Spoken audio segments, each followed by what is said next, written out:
पर यही बुखार किधर एक नौजवान नूं हो जाए सारे घर नूं वकत पा देता है। सियाणा दुख ज्यादा महसूस होता है, ज्यादा महसूस होता है। एक बुढ़ा तो थरतली मचा देगा क्योंकि बहुत सियाणा हो गया, बहुत ज्यादा तो दुख ज्यादा प्रतीत होता है। मैं अर्ज करा जिसनों संसार दुख रूप प्रतीत नहीं होता, अजे बच्चा है, नादान है, बालक बुद्ध अचेत, अजे कोई सियाणा नहीं, ये अचेत है, ये नादान है। तो हुण मैं अर्ज कर दिया, एक बच्चा भी जितना दुखी हो सकता है, पशु इतने भी दुखी नहीं है। एक पशु भी जितने दुखी हो सकते हैं, पत्थर उतना भी दुखी नहीं है। यात्रा तो पत्थरों तो शुरू हुई है। कई जन्म सैल गिर करया, ऐ बंदे पता नहीं कितनी मुदना तक तो पत्थर पे रहे हैं। पत्थर किसी वक्त खुलासा करेंगे। गुरु अर्जन देव जी महाराज, गुरु रामदास जी की व्याख्या, कई जन्म सैल गिर करया, गिर पहाड़, पता नहीं कितनी मुद्दत तक पहाड़ों का पत्थर बनया रहे, फिर मिट्टी बने, फिर बनस्पति बने, फिर बनस्पति दे उछाल पैदा होया, कीड़े मकोड़े बने, फिर उन्हां उछाल पैदा होया, पशु पक्षी बने, फिर उन्हां उमंग पैदा हुई, फिर तू मनुख बने। कदी कदी मनुखा उमंग पैदा हो जाती है, परमात्मा हो जाते, रब बन जाते, ईश्वर का रूप हो जाते हैं, फिर उत्थे पहुंच जाते हैं। तो मैं अर्ज करा, जितना पिछे चले जाओ दुख नहीं है, पत्थरों की दुनिया च दुख नहीं है। अगे चले जाइए, कीड़े मकोड़े की दुनिया थोड़ा है, इतना नहीं है, थोड़ा है, बहुत मामूली। थोड़ा फिर दुख वध जाता है पंछियों की दुनिया च, पशुओं की दुनिया च, पर इतना नहीं है जितना कि मनुखों की दुनिया च है। पर मनुखों दे च भी मूर्ख लोगों की दुनिया च इतना दुख नहीं है जितना सियाणा। कोई मनुख कितना क दुखी है, कहते उसकी सियाणप तो पता चले, उसकी सियाणप तो पता चले। मिर्जा गालिब कहते ने, परेशानियां सारे जहां की समेट कर, है खुदा कमाल दी गल है।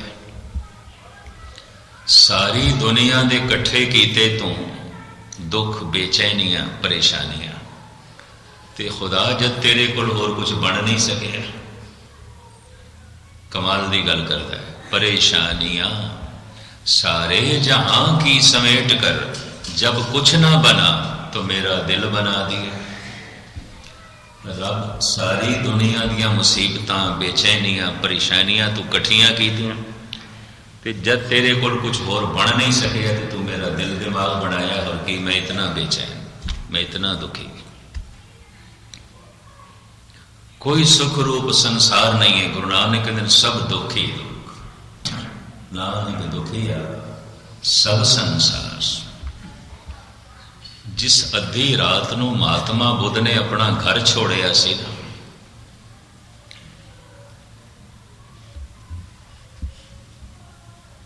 जिहड़ा कोचवान, जिहड़ा सारथी छोड़न आया सी, उहदी उम्र 60 साल सी। महात्मा बुद्ध की उम्र 22-23 साल सी। ये बुढ़ा सारथी महात्मा बुद्ध नूं समझांदा है, सारी जिंदगी लोग पापड़ बेलते हैं, इस तरह के महल नहीं मिलते जो तू छोड़ के जा रहे हैं। सारी जिंदगी लोग खज्जल खुआर होंदे ने, ये धन संपदा नहीं मिलती जो तू छोड़ के जा रहे हैं।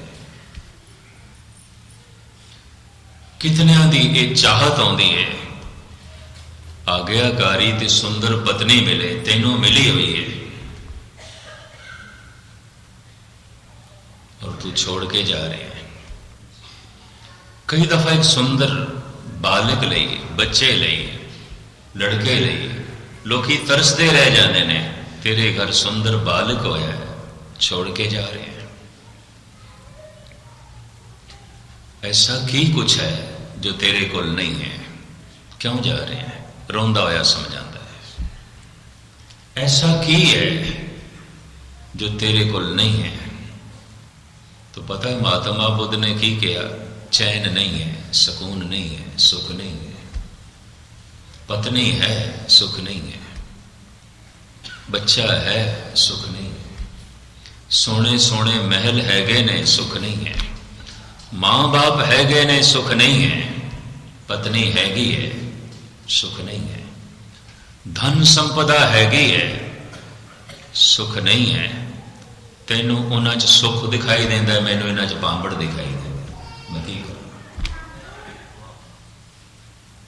मैं की करा? रोंदा आ कदमां ते पैंदा है, उहदे पैरी पैंदा है। देख अपनी जवानी, कहंदा की देखा? मैं बुढ़ियां नूं वेख रहा। देख अपनी सुंदरता, मैं की देखा? मैं करूप लोगों नूं देखदा पिया, बीमारां नूं देखदा पिया। देख अपना ऐशो आराम, की मैं खाक देखा? मैं बिलखदे हुए बंदे देखदा पिया। अर्थियां उठ रही ने, लाशां उठ रही ने, जलदे देखदा पिया। सारथी तैनू कुछ होर दिखाई देंदा, मैं की करा? मैनू कुछ होर दिखाई देंदा। देखण देखण दी गल है। बाबर नू दिखाई देंदा है मौजा ही मौजा ने। दुनिया बड़ी रंगीन है, बड़ी रंगीन है। आखिरी मुगल सम्राट बहादुर शाह नू दिखाई देंदा है कुछ भी नहीं, कुछ भी नहीं, कुछ भी नहीं, सिवाय दुखों तो होर कुछ भी नहीं। धन गुरु नानक देव जी महाराज ये बड़ा सोहना नक्शा खिंचते हैं। दुख कियां पंडा खुलियां, सुख नानक से हो। किसी भी बंदे को खोल के वेख लो, खोल के देख लो, सिवाय दुख तो होर कुछ भी नहीं है। दुख ही दुख है। 12 साल की साधना करके जब परम आनंद की झलक महात्मा बुद्ध नूं मिली ना, तो वापस घर आया। मां तो गुजर चुकी सी, मां नहीं सी। मां छोटे होंदे ही गुजर गई सी।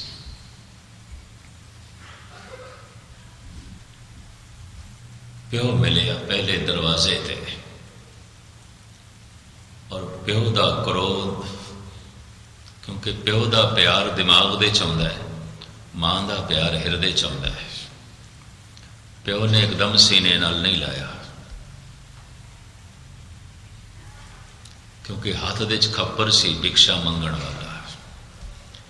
गल दे च कफनी वेख के गुरु नानक दी माता तृप्ता रो उठी सी, रो उठी सी। ए रूप हाथ दे च खप्पर देख के प्यो क्रोधित हो गए। बड़ी ताड़ना की थी। जिंदगी दे 12 साल कीमती तू जाया कीते, बर्बाद कीते। साडे घराने इस तरह का कोई दर दर का भिखारी नहीं बनया। अठ ते तेरे खबर है, भिक्षा मंगदा फिरदा। असी लखां का दान करते हैं तो भिक्षा मंगदा फिरदा। की हालत बनाई है? तो 5-7 ताड़ना करदे होया गालां भी कढ़ियां। जिवें क्रोध दे च आके पिता कालू ने 2 थप्पड़ भी मार दिते सी। वो गौतम दे प्यो नालों थोड़ा अगे वध गए, 2 थप्पड़ भी मार देते तो बिल्कुल मकट्टो सब तबाह करके आ गए, बर्बाद करके आ गए। 2 थप्पड़ भी मार देते। यशोधन सिद्धार्थ दा पिता, महात्मा बुद्ध दा पिता। महात्मा बुद्ध दा नाम सी सिद्धार्थ, सिद्धार्थ दा पिता यशोधन। थप्पड़ ते नहीं मारे, गालां कढ़ियां ने, डांट रहे। की लभ्या तेनों? की मिले? हुण जेड़े अल्फाज मैं पढ़े ने, मैं हैरान होया। सिद्धार्थ यशोधन नूं अपने पिता नूं कहंदे, बापू मिलिया तो कुछ भी नहीं, पर हाँ जो मिलिया होया सी ना उसका पता चल गया, उसका पता चल गया। मिलिया तो कुछ भी नहीं सी, मैनू मिलिया कुछ भी नहीं है। जो मिलिया हुआ ही सी, कभी बिछड़िया ही नहीं सी, उसका पता चल गया, उसका पता चल गया। किस दा पता चले?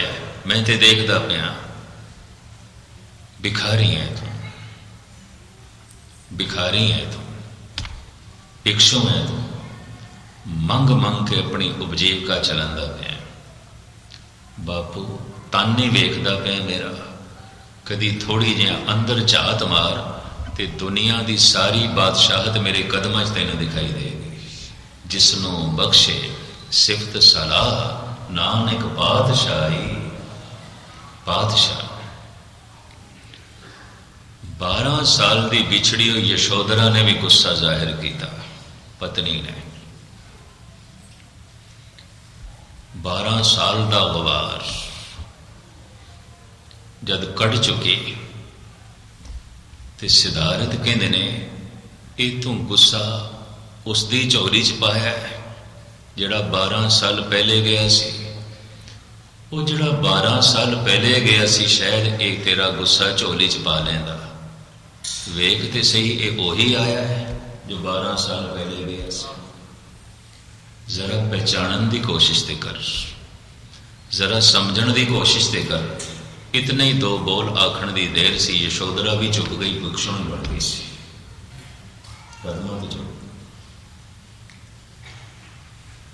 लेकिन रोंदी हुई कहती है इकलौता लड़का इस दे लई की है,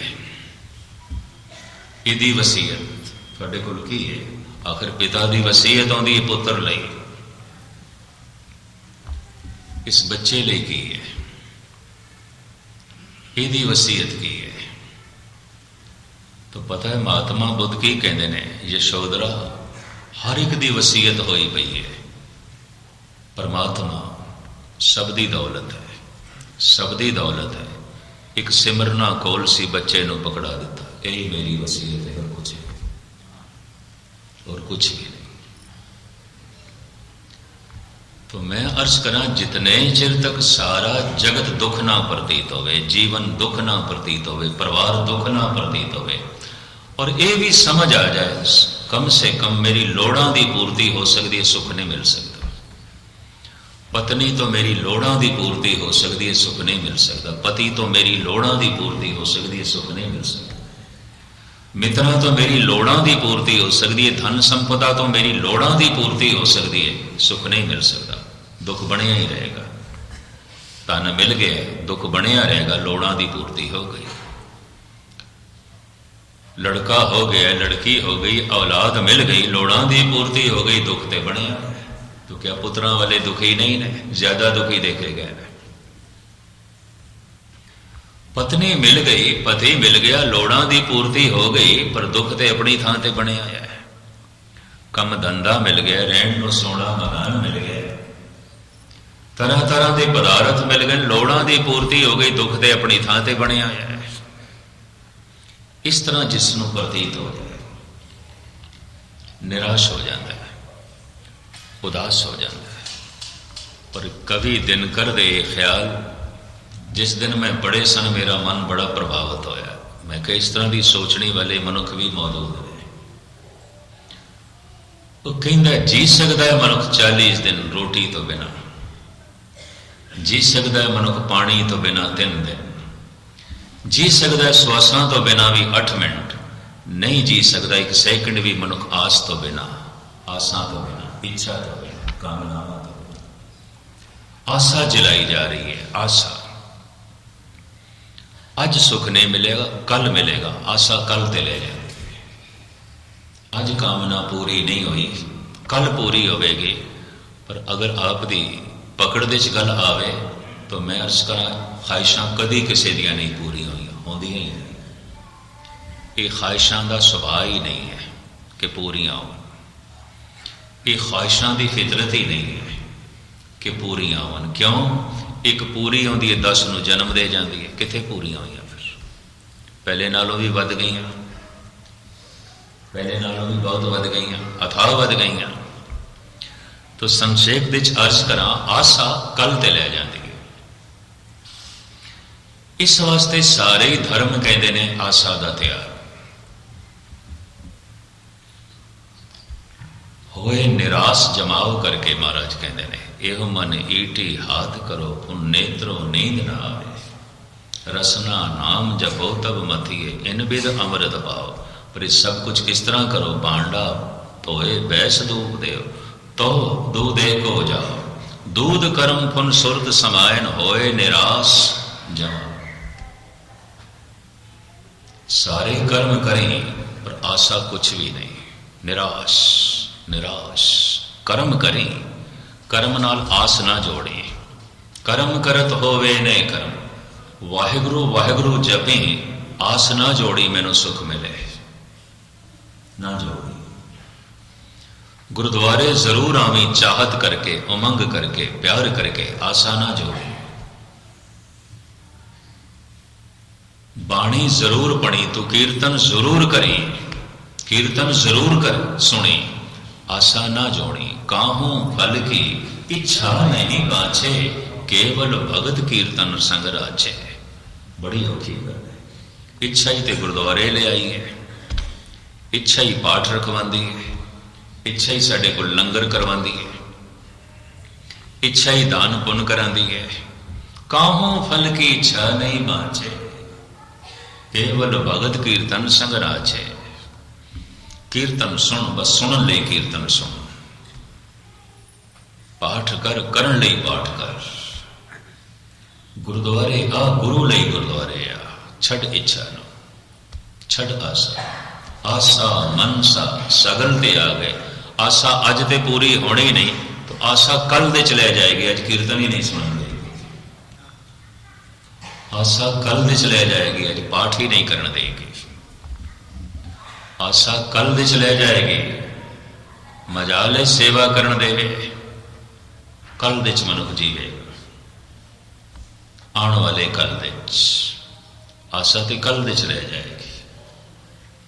इस वास्ते जोर लांदे ने महापुरुष आस दा त्याग। आशा मनसा सगल ते आगे। ये मैं बुनियादी गल्लां रख रहा, ये फोके लालच नहीं। आओ नाम जपो, थोड़ियां सारियां इच्छावां की पूर्ति होगी। जिथे जिथे शब्द इस तरह के हैं उन्होंने भी मतलब इन्हें सारियां इच्छावां खत्म हो जाएगी, रहेगी नहीं कोई। नाम जपण नाल की होता है, कुछ बहुत निर्मल कामना है, परम आनंद दी, नाम दी, प्रभु की पूरी हो जाती है। सारियां ख्वाहिशावां मिट जांदियां, बाकी रहिंदी नहीं कोई, रहिंदी नहीं कोई। नाम का यह फल है। पर हुण बंदा ये सोचे नाम का फल ही है मेरिया दुनियावियां इच्छावां पूरियां होवन, तो किस दियां पूरियां होईयां अज तक? पहले कोई एक मनुख का तो ना लो, सारे ही रोंदे हुए मिलणगे, ऐ गल नहीं बनी, ऐ गल नहीं बनी, ऐ गल नहीं बनी। संसार का सारा इतिहास रोंदे पिटदियां का इतिहास है। मैनूं एक गाथा चेते आई। बिस्तरे मरगते सी ईरान का बादशाह फिरदौसी का जमाना। ईरान की धरती ने बड़े अच्छे अच्छे संत पैदा किए हैं। हिंदुस्तान तो बाद अगर कोई चोटी के संत पैदा हुए ने तो फिर चीन देश ते ईरान देश, इन्होंने दो देशों ने अच्छे अच्छे संत पैदा किए हैं। ईरान देश फिरदौसी होया, शेख सादी होया, हाफिज होया, मौलाना रूम होया, शमस तबरेज होया, उमर खयाम होया। उमर खयाम नूं ते बदनाम कर दिता लोगों ने। पता क्यों? जद कोई उसको पूछे रब की है तो कहता सी नशा, शराब। मैं थोड़े सामने रखांगा किसी वक्त, रब की है नशा, शराब। यही गुरु गोबिंद सिंह जी ने कहा है, यही गुरु नानक ने कहा है, यही नंदलाल ने कहा है। और मैं इस संबंध में एक किताब भी लिख रहा, साखी। साखी कहते शराब पिलाने वाले। इस संबंधी शायद, क्योंकि हजारां टेपा ने, पर जिथे तक मेरा अंदाजा होगी किसी वक्त नाम खुमारी नानका जन्म साखी की पंक्ति पढ़ के मेरे अंदर एक ख्याल पैदा हो गया। उमर खयाम बदनाम हो गया सारी दुनिया, उन्होंने शराबी करके कहा गया। शराब खाने के बाहर उमर खयाम की तस्वीर ला दी, शराबी शराबी। कौन दसे? नशा उस को जरूर सी पर शराब नहीं पींदा सी, शायद शराब देखी भी नहीं सी, शराब कदी मूँह नूं नहीं लाई सी, पर नशा जरूर सी। तुसीं आखोगे शराब पींदा नहीं सी ते फिर नशा? हाँ, वो नाम खुमारी नानक चढ़ी रहे दिन रात। इसे नूं एक आलम कहता है, जहां बिन पिए सरूर मुयस्सर था, वो महक दे भी मेरी निगाह से गुजरे हैं। जहां बिन पिए, कोई शराब नहीं सी, कोई प्याले नहीं सन, कोई सुराइयां नहीं सन, पर सरूर सी, नशा सी। जहां बिन पिए सरूर मुयस्सर था, वो महक दे भी मेरी निगाह से गुजरे हैं। कहते मैं वो शराब खाने भी देखे ने जिथे शराब नहीं सी, कोई पी भी नहीं रहा सी, कोई प्याले भी नहीं सन, कोई सुराइयां भी नहीं सन, पर बड़े नशे विच डुबे हुए लोग देखे।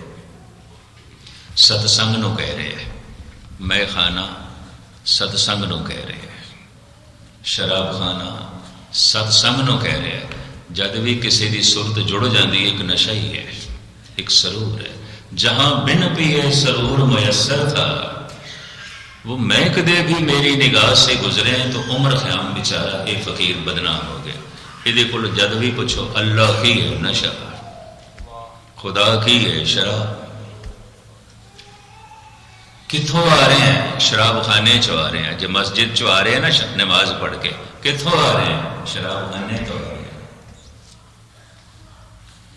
इस तरह गुम सुन क्यों बैठे हैं? पीती है, नशा है। हर वक्त इस तरह की गल्लां करन नाल उमर ख़याम सारी दुनिया समझिया नहीं गया। फकीर भी उत्थे ही पैदा होया। बिस्तरे मरग ते पए हुए ईरान के बादशाह ने फिरदौसी नूं कहा, और फिरदौसी का हवाला गुरु गोबिंद सिंह जी ने दिता है। औरंगजेब नूं जिहड़ा जफरनामा लिखिया ना गुरु गोबिंद सिंह जी महाराज ने, सिरी मुखवाक पातशाही 10वीं जफरनामा चे खुश गुफ्त तो फिरदौसी खुशतर ज़मां के जूदी बवदकार आहिर मना। ऐ औरंगजेब, चलो तू मेरी गल नहीं सुननी सी ते ना सुन, पर कम से कम फिरदौसी दी सुन ले। कितना सोना उसने लिखा है कि जल्दबाजी करना शैताना का काम है। तू जल्दी जल्दी च अपने प्यो नूं कैद किया, तू जल्दी जल्दी च अपने भरावां का कतल किया, तू जल्दी जल्दी च जल्दबाजी च अपनी वड्डी भैन नूं जेल दे च मारिया। तू बहुत जल्दबाजी दे फकीरां नूं शहीद किया, मेरे बच्चों नूं शहीद किया, मेरे पिता नूं शहीद किया। सारा काम जल्दबाजी च किया, और जल्दबाज शैतान होता है। जल्दबाजी च निगाह गहरी नहीं जाती। महाराज कहते चलो मेरी गल का तेरे ते असर नहीं सी ते ना सी, कम से कम फिरदौसी दी सुन लेंदा, तेरा दीनी मेरा मुसलमान, तो उस फकीर की गल सुन लेंदा। ईरान दे शहर तेहरान विच मैं देखा एक वड्डे बाजार, सड़क का नाम सी शाहराह फिरदौसी। शाहराह फिरदौसी, फिरदौसी के नाम से फकीरां दे नाम से मैं उत्थे सड़कां देखियां, खयाबान है उमर ख़याम फकीरां दे नाम से। मैं तो हिंदुस्तान दे ये आवाज़ उठाई सी, सारी सड़कों के नाम फकीरां दे नाम से, भगतां दे नाम से चाहिए, संतां दे नाम से। ये राजनीतिक ये चोर डकैत इन्हां दे नाम से, इन्हां दे नाम से सड़कों का नाम, इन्हां दे नाम से एयरपोर्ट का नाम, इन्हां दे नाम के मलियां का नाम, चोरां दे नाम से, फकीरां दे नाम से चाहिए, संतां दे नाम से चाहिए, महापुरुषों के नाम से चाहिए। धार्मिक देश है, सारे धार्मिक पुरखों को पिछे सुट के राजनीतिक शिखर से बैठन, सिर ते आण चढ़े। खैर इतने विचकार गल आ गई। ईरान के शहनशाह ने फिरदौसी नूं आख्या, मैं चाहना मरण तो पहले सारे संसार का जो खास इतिहास है ये मैं पढ़ लूँ। तू मेहनत करेगा इतिहास लिखण की, सारी दुनिया जो खास खास घटनावां हुई ने, खास खास मनुख होए ने, खास खास उतार चढ़ाव होए ने, तो लिख सकता है? अगर लिख सकता है तो आज ही लिखना शुरू कर, मैं पढ़ना चाहना, मैं जानना चाहना। फिरदौसी ने कहा मैं लिख सकता, पर हुण मैं ये नहीं कह सकता तुसी पढ़ सकोगे कि नहीं। मैं लिख सकता नहीं, मैं पढ़ांगा, लिखो। कहते 10 पोथियां दे 1 साल मेहनत करके उन्हें इतिहास लिखिया। 10 पोथियां ते 10 पोथियां चुक के एक दिन भरे दरबार दे बादशाह दे अगों रखियां। बादशाह सलामत, तुसी कहा सी ना संसार दा इतिहास लिखो, दुनिया दा, मैं लिखे। जो जो खास घटनावां हुई, जो जो खास मनुख होए ने, जेड़े जेड़े दुनिया च उतार चढ़ाव होए ने, ते जितनियां दी मैनूं जानकारी ते समझ सी, मैं लिखे। पढ़ो। खिज गया बादशाह, कहते हैं इन्ने ग्रंथ, इन्नियां पोथियां, इतना मेरे को वक्त किथे, ये छोटा कर, छोटा करके लिया। ये तू इतना अंबार चुक लिया है, इतना अंबार कौन पढ़े, इतना मेरे को वक्त नहीं है।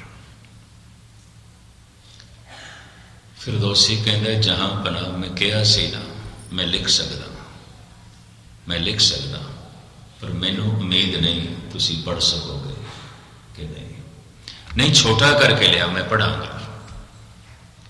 कहते ने बेचारे ने 6 महीने मेहनत की थी, 4 पोथियां च लिख के लिया, 6 विचों कट दी। महलों च बैठा सी, फिरदौसी पहुंचया, शाही फकीर सी, ठीक है सत्कार किया, बिठाया, 4 पोथियां अगे रखियां। बादशाह कहता नहीं फकीर ये भी ज्यादा है, बहुत ज्यादा, इतना मेरे को वक्त किथे, इतनी सिर खपाई करा, ये तो बहुत ज्यादा है, बहुत ज्यादा है। तू होर छोटा कर, और छोटा कर, ताकि थोड़े जिहा समय में सारी दुनिया नूं जान जा। कहते ने एक ग्रंथ का रूप बनाया उसने, एक किताब का, एक पोथी का, पर फिर भी उसके 6 महीने लग गए। 4 एक करने के 6 महीने लगे। और फिरदौसी खुद लिखता है मैं 4 जद एक किया है, स्याही नाल नहीं लिखिया, अपने खून नाल लिखे। जब मैं 10 4 दे कीता तो मैं स्याही नाल नहीं लिखिया, मैं अपने हंजुआं नाल लिखे। पिछों मैनू रो रो के कई नुकते कढ़ने पे, रो रो के। हुण 4 मैं एक किया, अपने खून नाल किया। बहुत जान लड़ानी पई, बड़ी सिर खपाई करनी पई, बड़ा अफसोस ते रंज होया, दुख होया कि दुनिया के संपन्न धनाढ़ बंदे कितने मूर्ख होंदे ने, कितने मूर्ख होंदे ने। मायाधारी अन्ना बोला, बंदा जिहड़ा बहुत मसरूफ होएगा ना, उहदे कोल धन हो सकता है, अकल नहीं होएगी। ये भी मैं अर्ज करते नहीं होगी।